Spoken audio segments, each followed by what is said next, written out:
রাধাসন কলাপাতাল badminton tournament 2025 final খেলা শেষে আজকে এই পুরস্কার অনুষ্ঠানে সম্মানিত সভাপতি জনাব মোহাম্মদ মসলিউদ্দিন মাস্টার, সাধারণ সম্পাদক 8 নম্বর ওয়ার্ড বিএনপি, উপস্থিত আছেন আমন্ত্রিত অতিথিবর্গ, এলাকার মুরব্বিয়ান, সুধীমণ্ডলী এবং যে সকল মা বোনেরা মঞ্চ সময়ে বক্তব্য শুনছেন, আসসালামু আলাইকুম।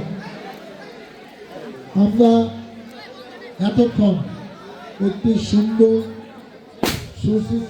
সুশৃঙ্খল এবং জনগণের খেলা সবাই উপভোগ করলাম। আমি সত্যি অবাক হয়েছি যে একটি গ্রামে, একটি পাড়ায় এত সুন্দরভাবে অর্গানাইজ করে এরকম একটি টুর্নামেন্টের আয়োজন করা যায়, যেটা বিগত 15-16-17 বছর আমরা চিন্তাও করতে পারিনি। কারণ তখন যারা নেতা ছিল তারা এমন কিছু টিম নিয়ে আসতো, নেতার পিছনে 50 জন দাঁড়ায় থাকবে, ওদের চেহারা যেন দর্শকরা দেখতে পারে। এখানে তো আমাদের নেতার সংখ্যা কম, এই জন্য পিছিয়ে দাঁড়ানোর মতো আমি কমে খুঁজে পাই না। আমরা যে কজন থেকে আমরা বসেই খেলা দেখতে পারি।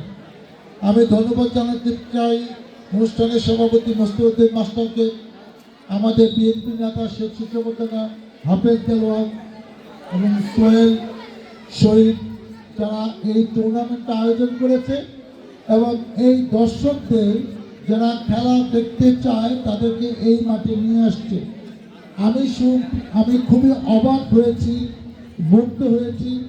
এরকম সুন্দরভাবে 5 তারিখের পরে কোনো জায়গায় কোনো অনুষ্ঠান এত সুন্দরভাবে অর্গানাইজ হয় না। তাদের আমি সাফল্য কামনা করি। আমি আরও শুনে আন্দোলিত হয়েছি যে আগামীতে রাজাসনে বিভিন্ন শিক্ষা প্রতিষ্ঠানদেরকে সাথে নিয়ে ঐক্যবদ্ধভাবে তারা একটি প্রতিযোগিতার আয়োজন করবে এবং সেটাও আমি আশা করি যে অনেক দর্শকের উপস্থিতিতে সেই অনুষ্ঠান আমরা সবাই মিলে উপভোগ করব। আমার মনে আছে 1-1.5 মাস আগে আমরা শহীদ স্মৃতি ফুটবল টুর্নামেন্ট আয়োজন করেছিলাম। 5 তারিখে শুধু সাভার উপজেলায় 2 থানা আক্রমণ করতে গিয়ে 70-80 জন ছাত্র জনতা শ্রমিক মারা গেছেন, শহীদ হয়েছেন। তাদের স্মৃতি উদ্দেশ্যে আমরা সেই টুর্নামেন্ট আয়োজন করেছিলাম। আমার জানা মতে সাভারে এত বড় টুর্নামেন্ট অতীতে কখনো হয় নাই। 10,000 লোকের উপস্থিতিতে সেই ফাইনাল খেলা আমরা সবাই উপভোগ করেছি। তারই রেস হিসাবে 1 মাস ধরে সাভার পৌরসভায় এবং আশিলিয়া বিভিন্ন এলাকায় কোথাও ব্যাডমিন্টন, কোথাও শর্ট পিচ ক্রিকেট, কোথাও ভলিবল, কোথাও ফুটবল প্রতিযোগিতা চলছে। তরুণ সমাজকে সংগঠিত করার জন্য, বিনোদন দেওয়ার জন্য, এলাকার মানুষকে আনন্দ দেওয়ার জন্য এর চেয়ে বিকল্প হতে পারে না। আমরা প্রত্যাশা করি এই ধরনের খেলাধুলা বিভিন্ন এলাকায় চলবে। যেখানে যেখানে প্যাট্রোনাইজ করা, সহযোগিতা করা, উপস্থিত থাকার দরকার।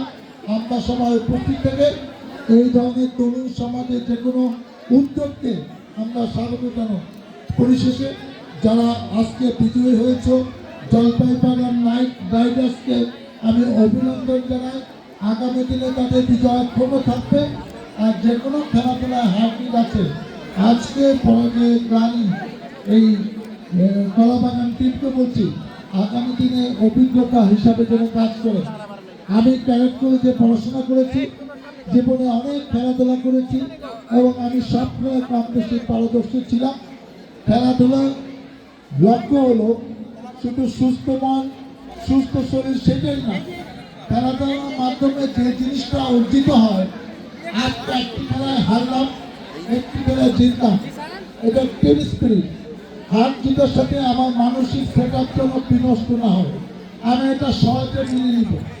জীবন হলো সারা জীবন প্রতিযোগিতা। ম্যাট্রিক পরীক্ষা, ইন্টারমিডিয়েট পরীক্ষা, অনার্স মাস্টার সব জায়গায় প্রতিযোগিতা যেটা হয়। মাস্টার ডিগ্রি পাস করে চাকরিতে প্রশ্ন হয় প্রতিযোগিতার মাধ্যমে।